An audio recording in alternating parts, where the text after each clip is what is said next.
নরওয়ের striker Erling Haaland drum হাতে শব্দ করছে এবং তার সাথে ছন্দে ছন্দে নৌকার বৈঠা ঠেলার মতন করে সবাই বৈঠা ঠেলছে।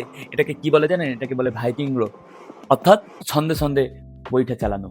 আসল কথায় আসি, ভাইকিং কারা ছিল? ভাইকিং মানে ইংরেজিতে যাকে বলে পাইরেটস, বাংলায় বলে জলদস্যু, যারা 8ম থেকে 11 শতকে ইউরোপে এসেছিল এবং এই সময় তারা ইউরোপে বহু লুটতরাজ এবং অরাজক পরিবেশ সৃষ্টি করেছিল। ভাইকিংদের নর্সম্যান বা নর্থম্যানও বলা হয়, কারণ তারা উত্তর দিক থেকে এসেছিল।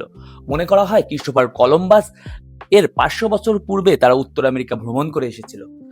ভাইকিংরা অনেক শক্তিধর এবং বীর্যমান ছিল এবং তারা প্রথম ভূমধ্যসাগরীয় অঞ্চলে দাস প্রথা চালু করে। ইতিহাস বলে ভাইকিংদের কর্মকাণ্ডগুলো ভালোর থেকে ঢের বেশি পরিমাণে খারাপ। অতীতে আছে ঈশ্বরের সাথে ভালো সম্পর্ক বজায় রাখতে তারা 9 বছরে 99টি মানুষ, 99টি ঘোড়া, 99টি বাজ পাখি, 99টি কুকুর এভাবে উৎসর্গ করত এবং যেসব মানুষকে তারা উৎসর্গ করত তাদেরকে তাদের ইচ্ছার বিরুদ্ধে গিয়ে উৎসর্গ করা হতো।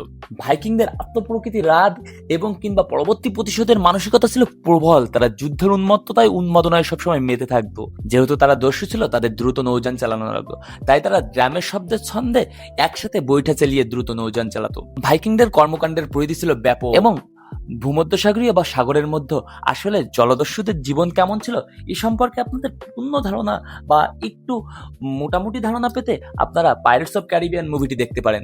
আশা করা যায় আপনারা দস্যুদের জীবন ব্যবস্থা কেমন ছিল এটা সম্পর্কে অনেকখানি ধারণা পেয়ে যাবেন। সো ভিডিওটি ভালো লাগলে একটি লাইক করবেন এবং এরকম অল্প সময়ে ইতিহাসের ছোটখাটো গল্প শুনতে সাবস্ক্রাইব করে আমাদের পাশে থাকবেন।